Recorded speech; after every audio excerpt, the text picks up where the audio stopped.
Platón. Y estábamos, diríamos así, encarando el tema de la política platónica. Ahí, con respecto a la idea que Platón se hace de la política, muchas discusiones en todo su pensamiento. Si él forjó con la República la situación de una ciudad ideal, si él hizo de la República una ciudad que significara en el orden del pensamiento político aquello que la idea de salud significa en el orden del pensamiento médico. Sobre esto, indudablemente, las conjeturas son muchas y todas ellas pueden ser más o menos aceptables. Hay una cosa que conviene siempre tener en cuenta. Para Platón, lo fundamental es el destino del alma humana. Y este destino del alma humana es un retorno a la patria de origen del alma. Nosotros estamos tentados de decir, si se nos preguntara qué entendía Platón por el hombre, qué suponía que era el alma. Y estamos tentados por responder esto. Para Platón el hombre era un dios venido a menos, un espíritu puro. Su relación con el cuerpo era el resultado de un accidente provocado por esa caída ontológica del hombre, del alma, a relacionarse, a mezclarse con el cuerpo. De manera que hay siempre en el platonismo este dualismo casi insuperable. El alma y el cuerpo son dos realidades que se encuentran accidentalmente en relación, pero esa relación no es sustancial. No hay una sinergia vital, como la va a pensar con posterioridad Aristóteles. Entonces, el destino del hombre no se cumple en este mundo. Es un destino para un mundo ulterior. Si ustedes escuchan este pensamiento con una cierta atención, verán que indudablemente hay en él, y esto es lo que nos interesa destacar, muchas ideas que el cristianismo traerá en su revelación y que pertenecen al acervo tradicional de la religión primitiva y que en Platón están interpretadas de una manera no ortodoxa, pero que en alguna medida, diríamos, traducen ciertos principios, ciertos misterios, que la revelación en el futuro aclarará. Uno de esos es el de la caída del hombre. Para nosotros el hombre, cuando pierde el paraíso, el Edén original, indudablemente cae de una situación de integridad frente a Dios en una situación de menoscabo y de desfallecimiento como consecuencia de esta pérdida de los dones preternaturales que tenía el hombre en el paraíso. Esto, que es el misterio del pecado original, está en Platón, pero está visto, diríamos así, en una proyección más cósmica que antropológica. Explicámonos entonces. La caída, en el sentido cristiano del término, la pérdida de la situación paradisíaca, la pérdida del Edén, es una pérdida que afecta fundamentalmente al hombre.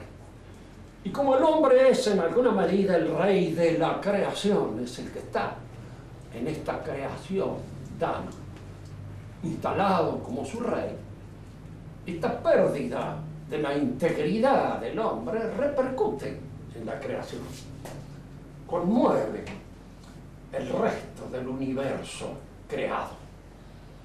El hombre pierde su señorío sobre él mismo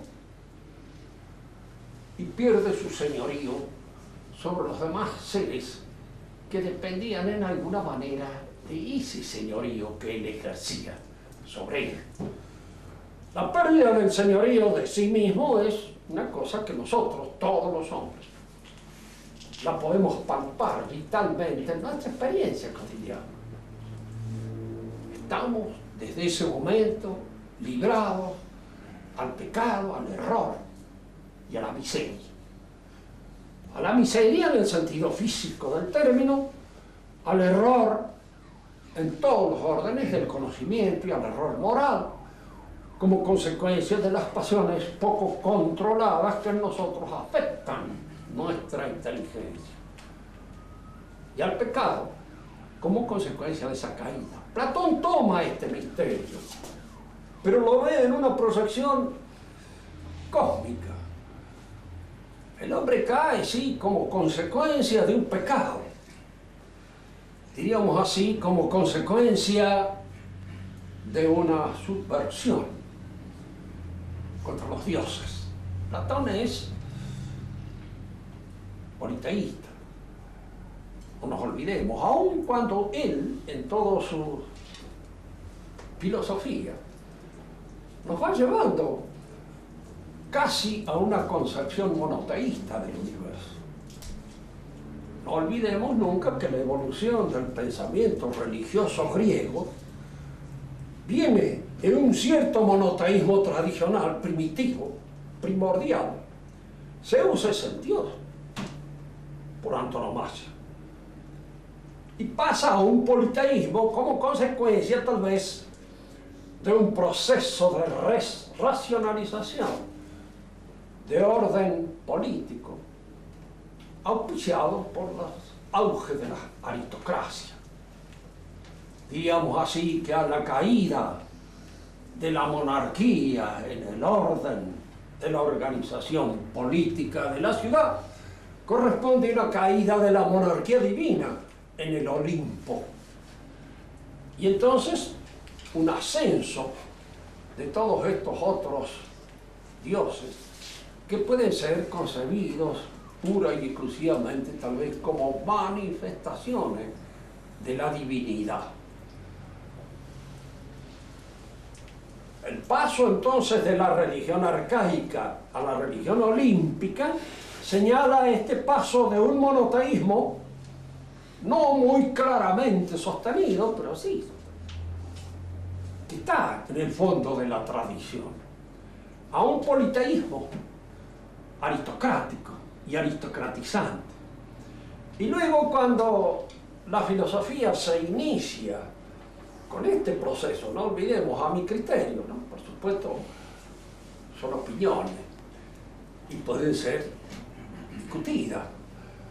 Hay muchos conocedores de la filosofía griega, mucho más que yo, que no admiten esto, pero otros sí. Y yo me atengo a estos otros porque de alguna manera coinciden con el proceso tal como a mí se me ofrece en consideración. Es decir, la filosofía nace con el propósito de averiguar qué es el centro divino, qué son los dioses, qué es lo que es digno de los dioses. Y este propósito está llevado no como una reflexión racionalista que hace caso omiso de toda la tradición religiosa, no. En Grecia, tanto Sócrates como Platón y posteriormente Aristóteles piensan, diríamos así, para tomar una expresión cara a San Pablo, con temor y temblor religioso. Piensan bajo, en alguna medida, el influjo de la fe tradicional. Con eso. Y van buscando la clarificación del sentido de la divinidad que ha sido echado a perder por este proceso de racionalización que protagoniza la aristocracia política, sobre este politeísmo que antropomorfiza demasiado a los dioses, los convierte en hombres, son las proyecciones del hombre, con todas sus pasiones, con todos sus defectos, con todas sus luchas, con todas sus caídas. Y esto es lo que la filosofía trata de corregir. Pendiente saber esto. Para Platón, indudablemente, muchos de estos elementos tradicionales que están en la revelación primitiva y que afloran y aparecen a través de las tradiciones históricas en un pueblo, cambiando un poco, transformados en su contexto por la sugerencia de los teólogos poetas. Digo que el término teólogo en un principio se refería a los poetas. El poeta embate, es decir, era en alguna manera un poco profeta y un poco teólogo. Y cuando Platón y Aristóteles mismos se refieren a la tradición religiosa, hablan de las palabras antiguas, palai legetai, dichos antiguos, que están transcritos en los libros de los poetas. Son los poetas los que transformaron esto, los que transmitieron esto. Queriendo también aclarar esto, en parte, como una aclaración subsidiaria, pero que viene a tema. Se escribía en verso al principio. Digamos así que en Grecia aparece recién la prosa como consecuencia de los diálogos platónicos. El que introduce la prosa en Grecia es Platón. Introduce la prosa. Pero antes se escribía en verso. Y si se me preguntara por qué se escribía en verso, y probablemente se hablaba también en verso. Se escribía en verso por la razón de que era conveniente su retención memorística. Era conveniente retener de memoria las palabras. Ustedes recuerden, no tienen nada más que ir hacia el Evangelio y verán que está escrito, verso, versículo, para ser recordado.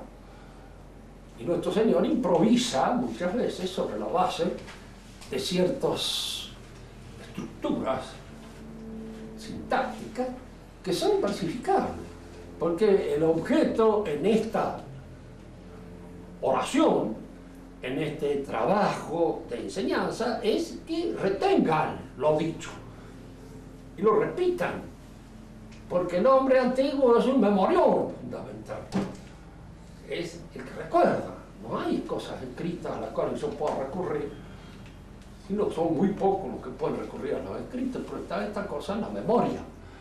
Entonces los poetas antiguos, los poetas tradicionales, transmiten sus conocimientos en esos versos que han sido legados a la posteridad y de los cuales muchos de ellos, conocidos como puede ser la tradición órfica, fueron conocidos por supuesto por Platón y por todos los hombres cultos de la época que se formaban en el contacto con las tradiciones poéticas más venerables de su pueblo. Lo dijimos en una oportunidad acá y lo vamos a repetir. Esa idea de que el hombre es un mono que progresa ha hecho que se inventen ahora cosas para leer que realmente parecen hechas para monos, no para hombres, en el sentido cabal del término. Los antiguos no tenían esa idea baja y ruin del hombre. De entrada lo alimentaban con lo mejor que producía su literatura, con eso. Y desde chico uno sabía esas cosas y las repetía con una mayor o menor conciencia, pero de alguna manera era lo mejor que se había pensado dentro de la tradición de su raza, lo que cada uno repetía en las enseñanzas que recibía. Fundamental esto para salir un poco al encuentro de que el hombre antiguo es un papanata, es un estúpido, el cual nosotros, los pobladores de estas ciudades técnicamente tan adelantadas, somos los dignos y, diríamos, inmejorable sucesor. Para Platón el hombre entonces ha caído, ha sufrido una caída, pero esta caída es más que antropológica, es más que humana, es una caída ontológica. Es una caída de la realidad espiritual en la materia. Entonces en el pensamiento de Platón aparecen aquí dos principios casi antagónicos. Lo que es espíritu. Lo que es el espíritu. Y la materia no es. Es el no ser. Es de alguna manera aquello que resulta ininteligible, no racionalizable. Y por no ser racionalizable no es, porque para Platón es lo que es racional y racionalizable. Habíamos presentado la idea de que Platón se inspira en las matemáticas. Porque en las matemáticas sucede esto. El triángulo es una noción, es una definición. Superficie plana cerrada por tres líneas que se cortan en puntos llamados vértices. Nada más, eso es el triángulo.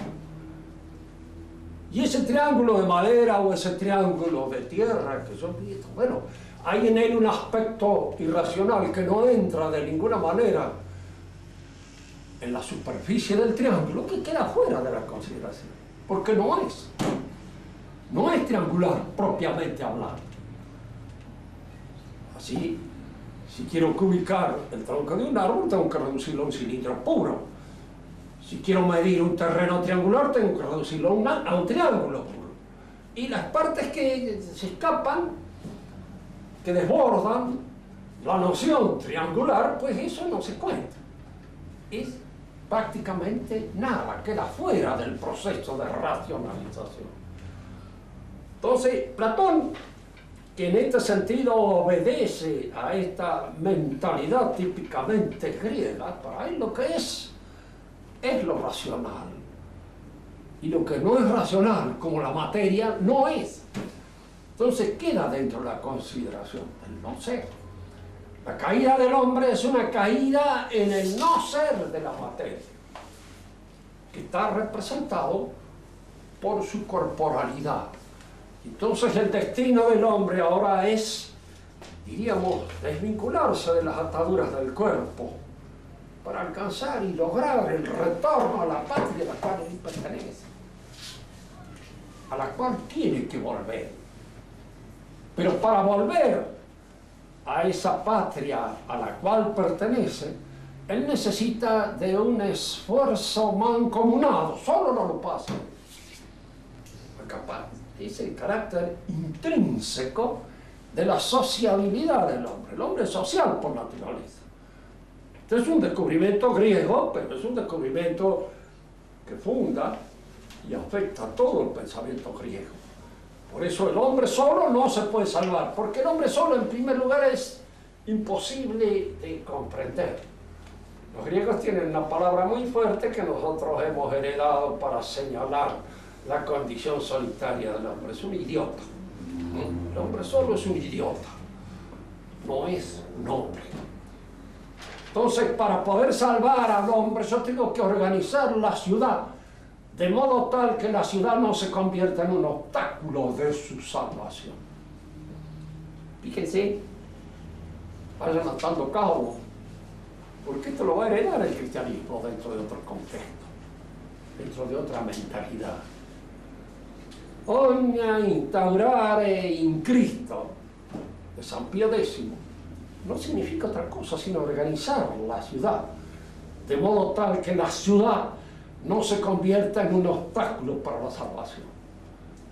¿Y cómo puede ser la ciudad un obstáculo para la salvación? Aquí es donde conviene seguir la reflexión de Platón. La ciudad es una proyección del alma humana en alguna medida. Tanto que podemos decir, para Platón, la justicia, que es la virtud por antonomasia, la virtud cumbre en el pensamiento platónico, es la armonía en todas las acciones. Cuando esta armonía reina en el alma humana, hay en ella justicia. Y el alma humana se proyecta en su relación con los demás y establece una relación de justicia con los otros. Entonces, cuando las almas son justas y se proyectan justicieramente sobre los otros, se proyectan con justicia hacia los demás, la justicia reina en el cuerpo social.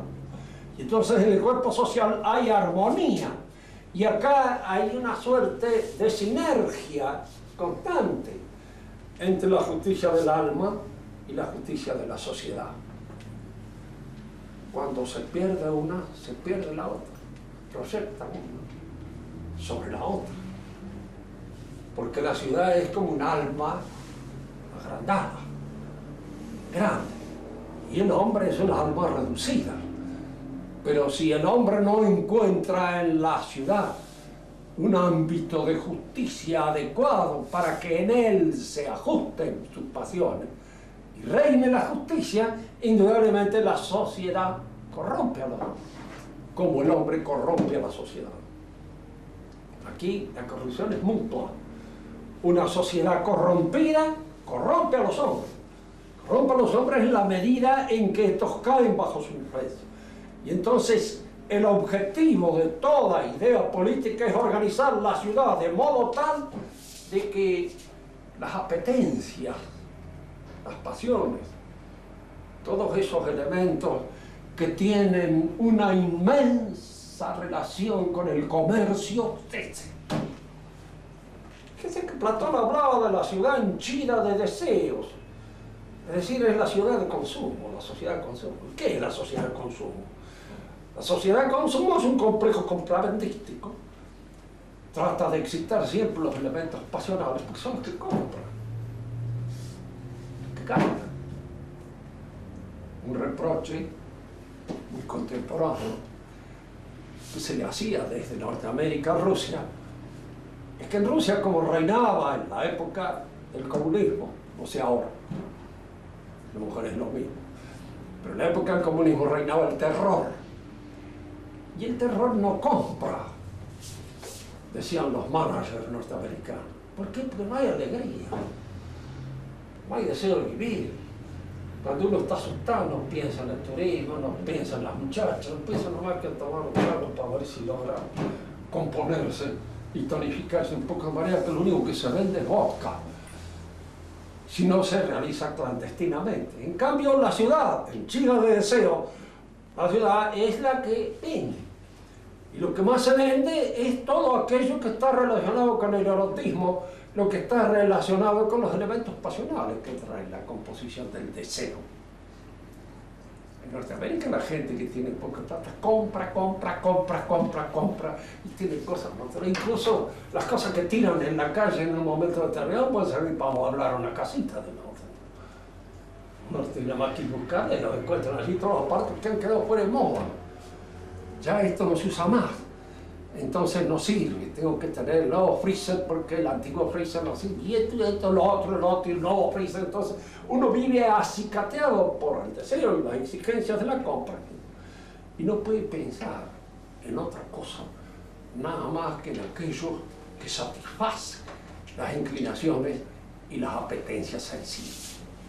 Esa ciudad es la que Platón critica. Dice que el mundo griego representa desde muchos puntos de vista lo que va a suceder posteriormente mucho más grande, en más tamaño, en nuestra propia sociedad. Entonces, el objetivo y el propósito de Platón es organizar de tal modo la sociedad que no impida esa liberación del alma humana. Y el alma humana se libera por los dos caminos que conducen a las ideas puras. El conocimiento, el saber, que Platón estudia en una serie de escalas progresivas, comenzando por la matemática y terminando por la dialéctica, que es aquella de la cual el hombre contempla. Pero claro, Platón se da cuenta y advierte, no todas las almas están en condiciones de realizar esta ejercitación del saber, porque en el platonismo, todavía aristocratizante y griego, se salvan los inteligentes. Y los imbéciles pues seguirán su camino, en alguna medida encarnando en otros bichos, a veces más repugnantes, menos repugnantes, porque él cree en la transmigración de las almas. Cosa que se vuelve a creer y está ahora otra vez de moda, en la New Age. De manera que no es difícil encontrar por ahí algunos libros que hablan de la transmigración de las almas como si esto fuera una verdad de fe. Platón cree. Y cree porque indudablemente las almas al final tendrán que recuperar su posición original a través de un largo periplo. Si ustedes lo escuchan con ojos cristianos, verán que todo eso es una especie de transposición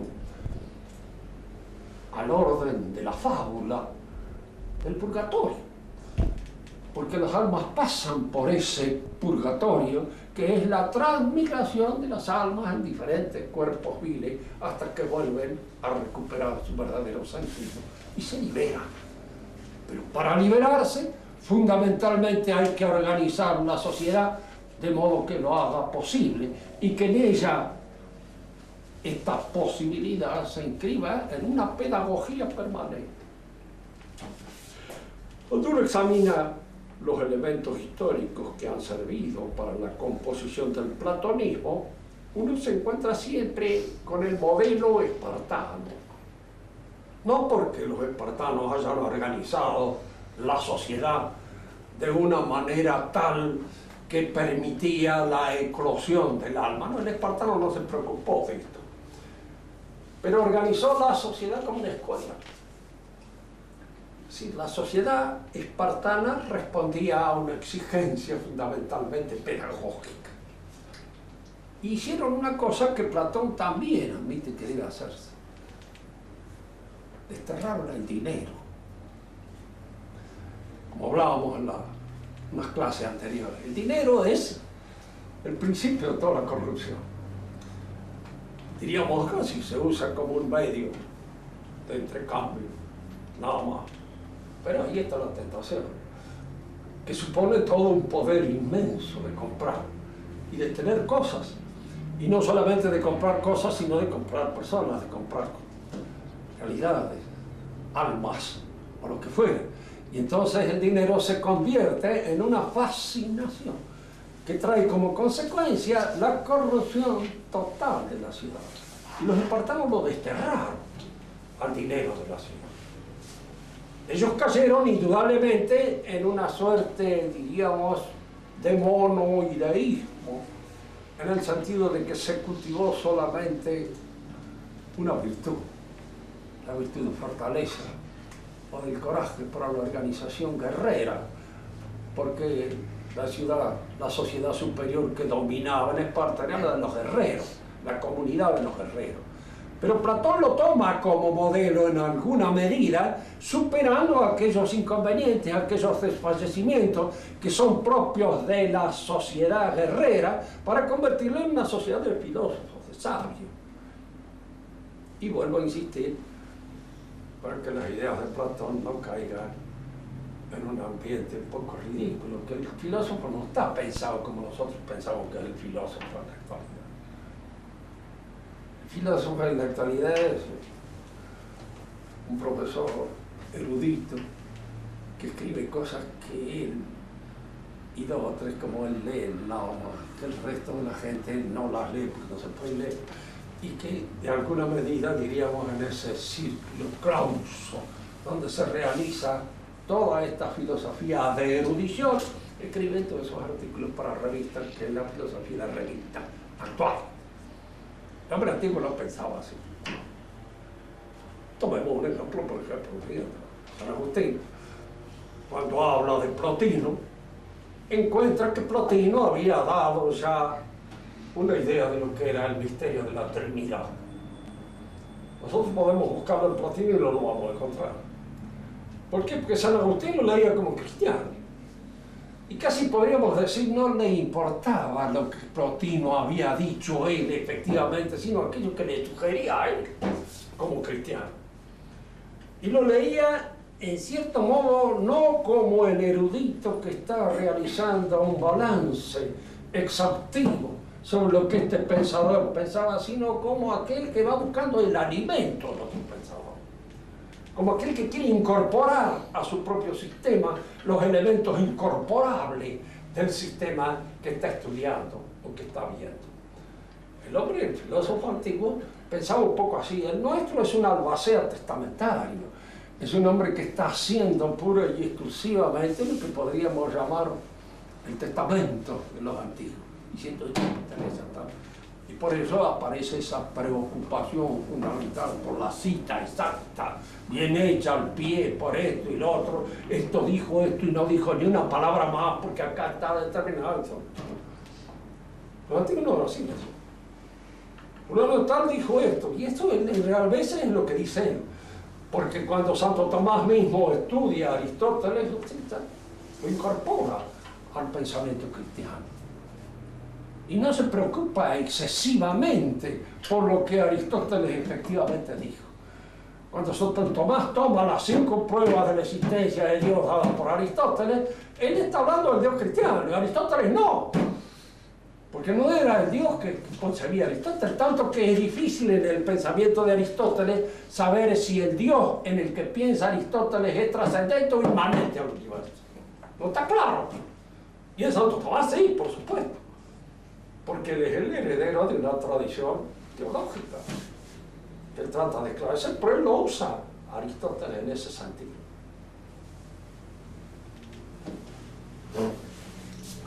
Con Platón, diríamos así, la política entra en este terreno y se ascribe a lo escatológico, para emplear el término tal como lo decía el padre Castellani, que tenía razón.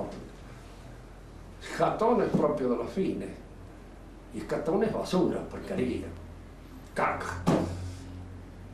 Y esto no es lo mismo entonces escatología que escatología. En nuestro diccionario aparece como si fueran las dos cosas lo mismo, lo cual es una ambigüedad muy bromada, difícil de sostener, porque ¿qué es? El término mejor sería recuperar la raíz griega, escatón, y decir escatología, como lo proponía el padre Castellani. Oye, parece, a mí me ha convencido y lo uso siempre en ese sentido. Hay entonces en Platón una organización escatológica de la ciudad. La ciudad está hecha, organizada para que el hombre se salve, para nada más. Diríamos aquí con aquella rudeza vasca con que lo decía San Ignacio de Loyola, ¿sí? Que el hombre ha sido hecho para conocer, para servir a Dios, para nada más. Todo lo demás son. Para Platón el hombre estaba hecho para organizar la ciudad de tal modo que allí se pudiera salvar. Y no que allí reinara una situación caótica e injusta que hiciera imposible la salvación. Aristóteles se formó en el platonismo, fue discípulo de Platón y perteneció a la Academia Platónica, que era una especie de institución internacional en la época en que Platón vivió, que él la dirigió y la organizó. Muchos hombres de las distintas partes del mundo griego se formaron en la academia y tuvieron en la academia un determinado prestigio que luego transportaron a los distintos países en los que estaban. Aristóteles entró en la academia, según uno, cuando tenía 17 años y según otro cuando tenía 13. Supongamos que es más posible que haya entrado cuando tenía 17. Era hijo de un médico que perteneció a la corte de Amintas II en Macedonia. Y como médico él heredó, porque claro, en aquella época las profesiones, las artesanías se heredaban. Y tenían una suerte de organización de tipo religioso, que fue transportada incluso en la época medieval, y donde ciertas recetas, ciertas tradiciones, ciertos modos se transmitían de padres a hijos. Y se transmitían y se mantenían, digamos así, rigurosamente en este grupo humano en el que se realizaba la profesión, que era como una organización eclesiástica, la que tenía la mayor parte de las profesiones. Incluso a veces había gente que podía saber, por ejemplo, pongo un caso, el que aparece designado en Homero, de hacer las llantas de los carros. Las llantas son de hierro, de acero, y se ponen las ruedas del carro, se las lleva bien al rojo y luego cuando se enfrían quedan apretadas, contraídas. Un hombre de campo puede más o menos hacerlo, pero le falta el aspecto del encantamiento, los rezos que hay que hacer especiales para que las cosas queden bien, porque si no, no queda bien.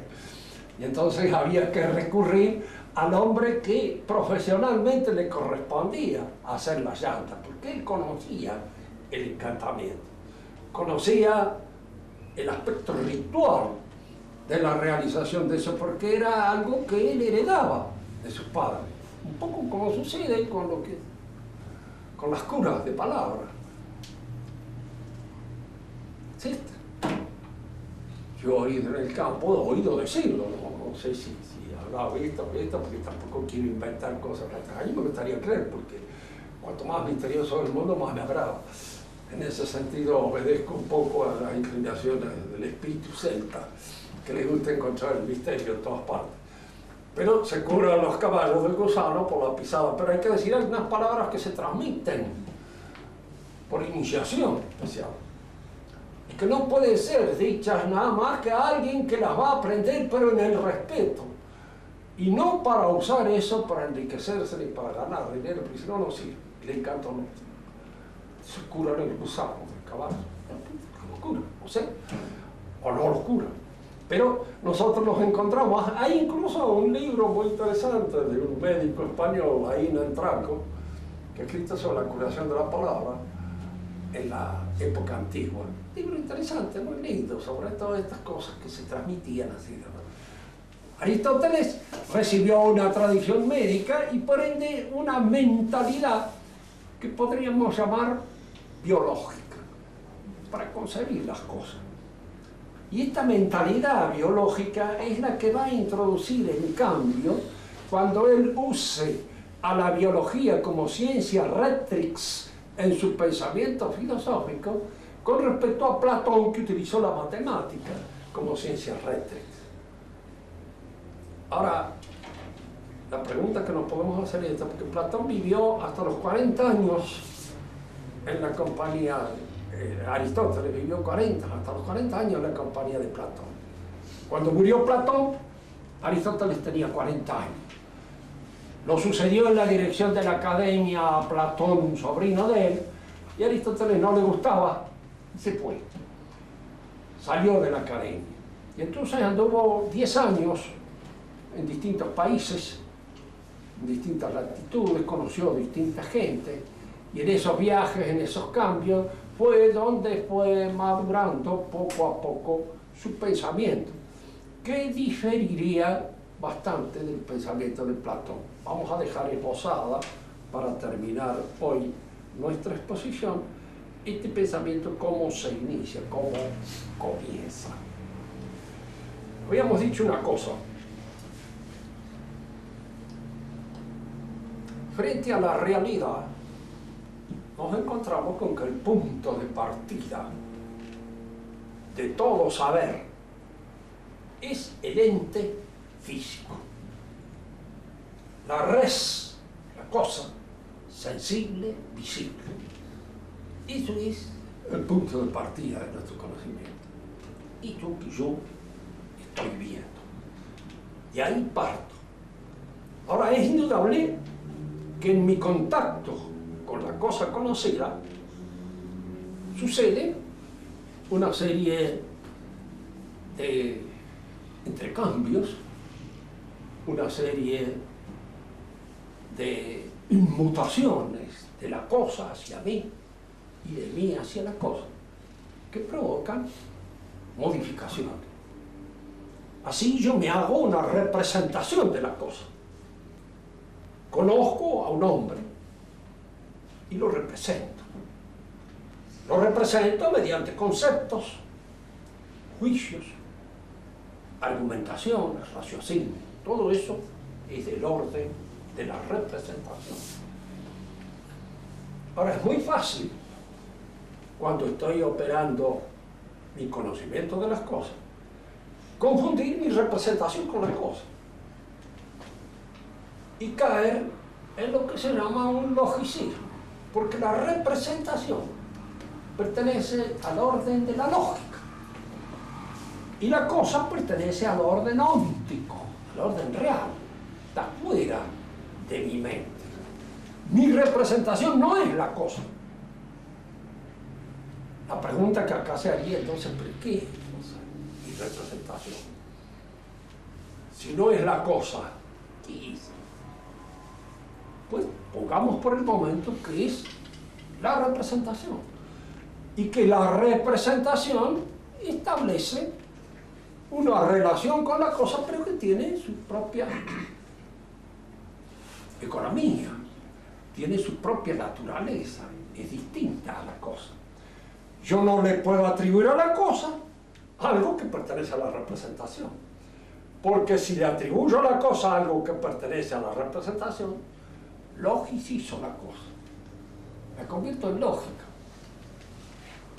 Decía en una oportunidad un sacerdote jesuita, que yo lo fui a escuchar hace muchos años, que hablaba sobre la India. Yo lo he dicho muchas veces acá, pero no importa repetirlo, porque viene bien. Cuando le preguntaban qué es lo que le había llamado la atención a él en la filosofía hindú, él dijo, faltan 1000 años de escolares. No distingue. No distinguen lógico de ontológico, de psicológico, de confunden. Yo digo, para los que estamos en estas clases, que espero sean lo más formativas posible, que hay que distinguir lo que pertenece a la lógica, lo que pertenece a la realidad, lo que es psicológico, etc. Y lo que no lo es. El acto de conocimiento siempre en el pensamiento tradicional escolástico es un acto espiritual. Para el pensamiento moderno es un acto psicológico. Veamos qué diferencia hay entre estas dos cosas. ¿Qué quiere decir que es un acto espiritual? Es un acto en el cual un espíritu, el mío, mi inteligencia, se pone en contacto con la inteligencia creadora a través de la cosa creada.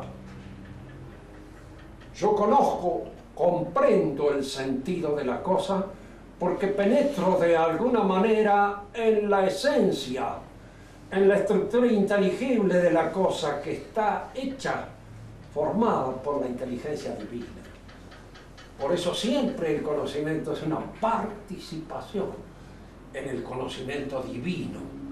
Participación que en el mejor de los casos es adecuada, pero nunca es exhaustiva, nunca es creadora, como en el conocimiento de Dios. Digámoslo de otra manera para entenderlo mejor. Lo que yo soy realmente es aquello que Dios piensa que soy, no lo que yo pienso que soy. Pero en la medida en que lo que yo pienso que soy se arrima a la verdad, es en la medida en que se adecua a aquello que Dios piensa que soy yo. Nunca es exhaustivo, porque si yo pudiera pensar en usted de una manera exhaustiva y completa, yo lo estaría creando. Lo tendría en mi pensamiento y no lo tengo. Lo tengo a través de una participación. Y esa participación puede ser adecuada, pero nunca es exhaustiva, nunca es completa, nunca es creadora. Yo no lo creo a usted en mi acto de pensamiento. Si yo digo que el conocimiento es un acto psicológico, estoy diciendo que es un producto de mi psique. Como la bilis es un producto del hígado o de la vesícula. Igual, el conocimiento es un producto de la psique. ¿Hay algún pensador que ha sostenido esto? Kant. Más ni menos, Kant ha sostenido esto. Entonces, indudablemente lo que es difícil en una interpretación de esta naturaleza es explicar por qué diablo me equivoco.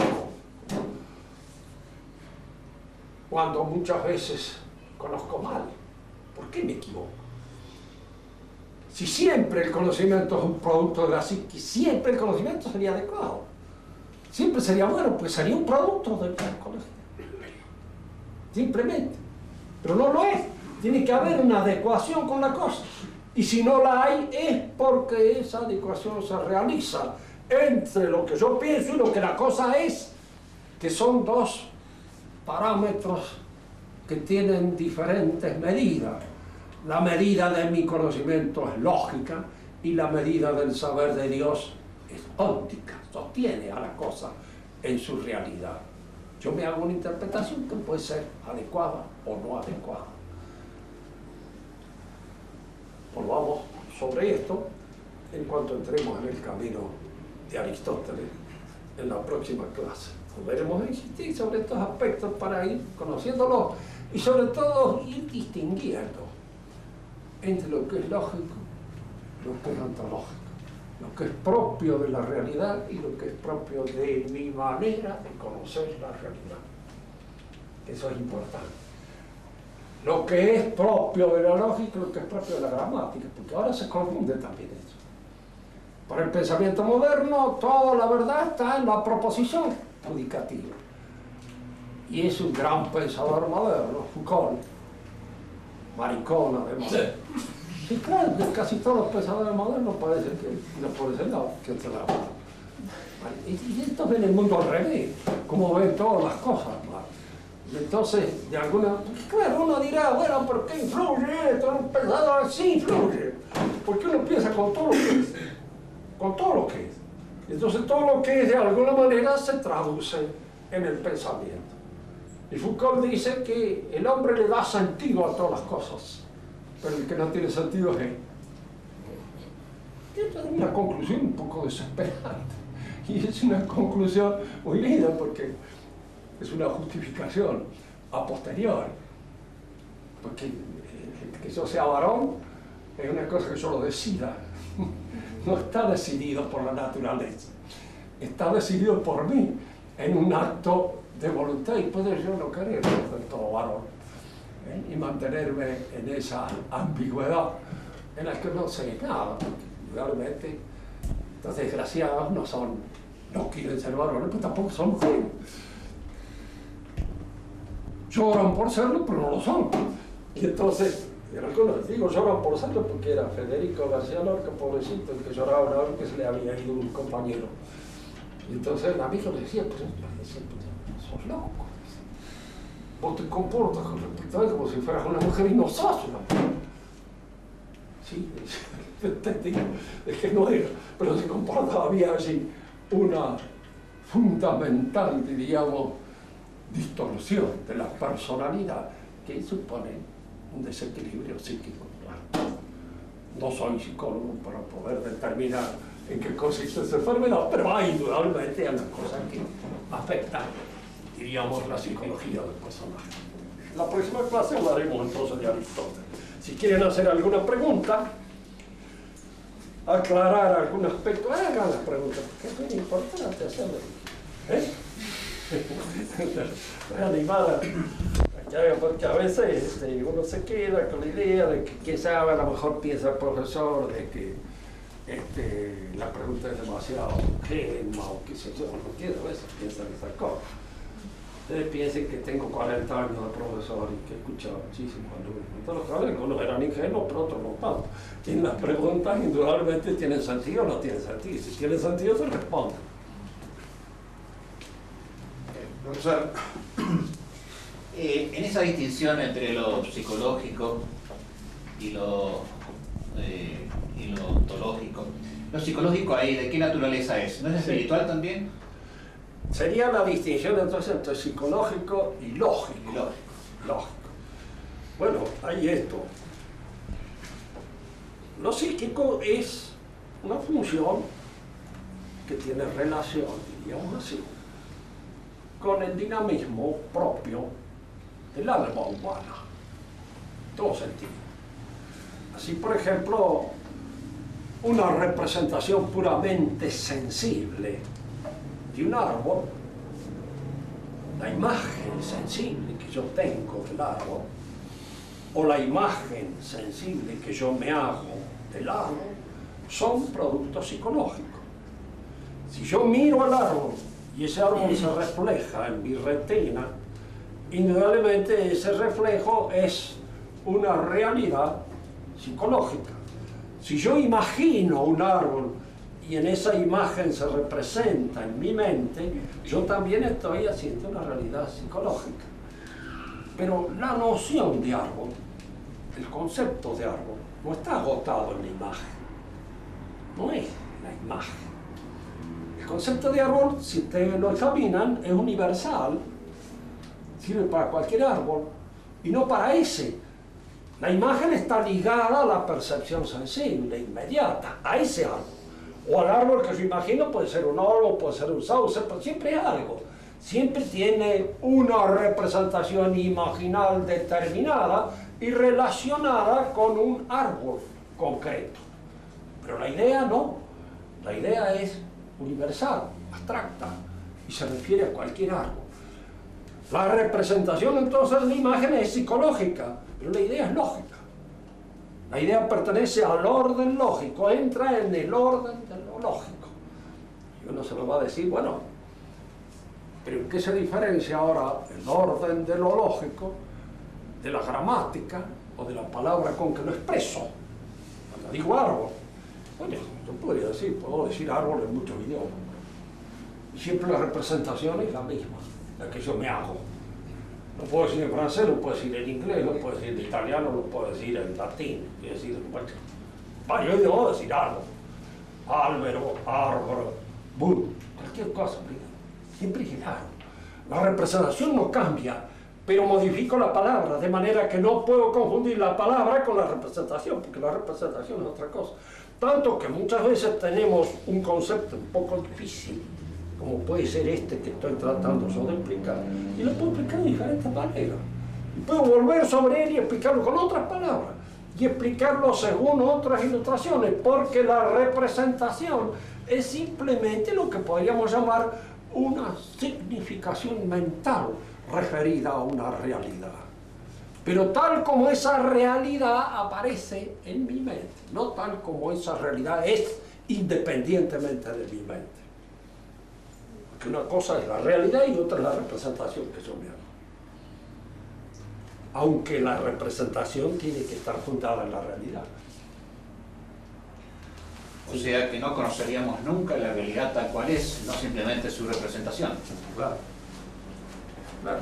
Ahora, hay leyes de la representación. Ahora, en estas cosas, en esa tarea filosófica, muchas veces lo que sucede con Platón, confunde la representación con la realidad.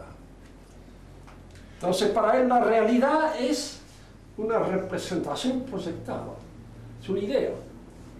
Eso es lo verdaderamente real, es la idea.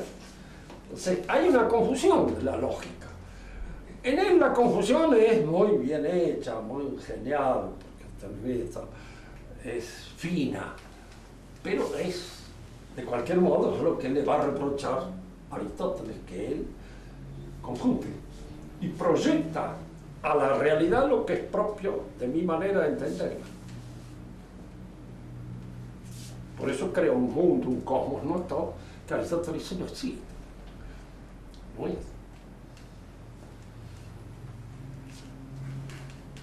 Profesor, ¿por qué este nivel de pensamiento se da solamente en Atenas, en Grecia, y en ninguna otra cultura contemporánea?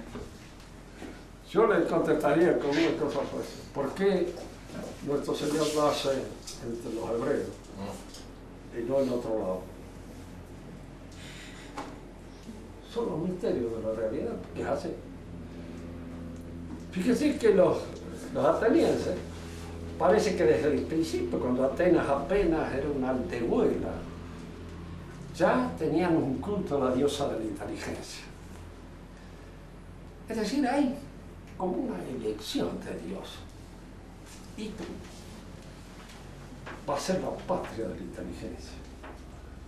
Y Roma tiene un culto a Quirino, a Marte y a Júpiter, es decir, al dios de la guerra, de la organización y del derecho. Tres cosas que iban juntas: derecho, organización y guerra, porque incluso los romanos nunca fueron guerreros por lujo, lo fueron siempre por necesidad y por restauración de la organización y del derecho, que era lo que los preocupaba fundamentalmente. Y allí salió. Y no de los otros lados. ¿Qué vamos a hacer?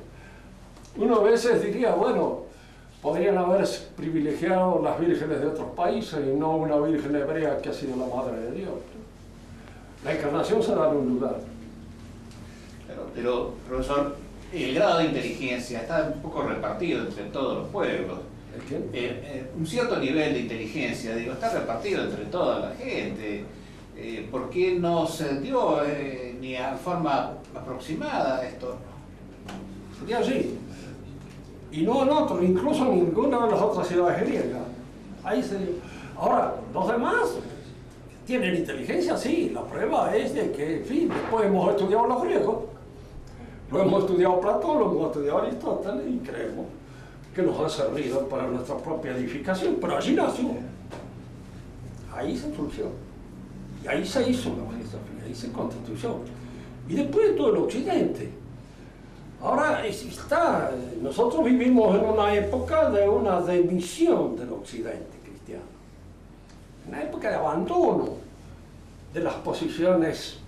Diríamos, porque claro, a un hombre le corresponde a veces realizar aquello para lo que de alguna manera ha sido destinado por vocación. Y eso es. Y hacerlo, con humildad si se quiere, pero hacerlo bien. El occidente fue hecho de alguna manera, la civilización a la que nosotros pertenecemos, es la civilización que nace con vocación ecuménica, mundialista, católica. Es ella la que va a unificar a todos los demás. Y ahora nace todo esto de las policulturas, etcétera, que es propio de todo este movimiento de la New Age. Todas las culturas son equivalentes. Claro, idiota, es como decir todas las medicinas son equivalentes.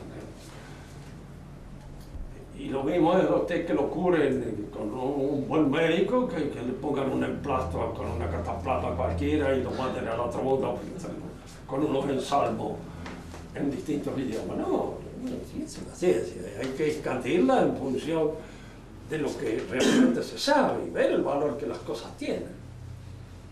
Profesor, en Platón, esa idea entre un mundo espiritual, digamos, fundamentalmente bueno y un mundo material fundamentalmente malo, ¿tiene algo que ver con esa religión persa de aquellos tiempos? Mire, hay en eso lo que podríamos llamar una especie de analogía, que posteriormente aparece en la gnosis de una manera clara, tanto por influencia de los persas como por influencia de Platón. La gnosis se hace mucho a la influencia de Platón. Y la gnosis actualmente está de moda otra vez de nuevo. Como están de moda todas las confusiones, todo lo que lleva a la confusión. Lo que no está de moda en la actualidad es la precisión, la discriminación. No se habla de discrimina. Si usted empieza por discriminar, no conoce. ¿Cómo va a discriminar? Así que donde tiene que elegir entre la muchacha y el muchacho no discriminan. Pero y hablan ese idioma imbécil que se transcribe en todos los diarios y en todos lados, como si discriminar fuera. Decir, bueno, muy bien, nos dirán a nosotros, un negro es un hombre, igual que un blanco. De acuerdo, estoy de acuerdo. Pero uno es negro, el otro es blanco. Claro, si no empiezo por notarlo, me voy a llevar por delante todos los colores que nos caen dentro de lo que sea la discriminación. Ya lo dijo Martín Fierro, ¿no lo dijo? Dios hizo al negro y al blanco sin distinguirlos mejor. Les mandó iguales dolores bajo de una misma cruz, mas también hizo la luz para apreciar los colores. ¿Cómo lo va a discriminar? Lo que pasa es que se crea en una civilización blanca la situación del negro a veces embromada, Entonces le gustaría no ser negro. Y es negro. ¿Cómo va a ser? Le gustaría no ser, bueno, muy bien, pero lo es. Lo que hay que llegar es a la conclusión de que, bueno, mismo se acepta uno como otro y se le da la posibilidad del valor humano que debe tener, que eso nos ha enseñado la Iglesia siempre, y en nuestro país nunca hubo ningún problema en ese sentido, salvo la pelea de Martín Fierro y el Moreno.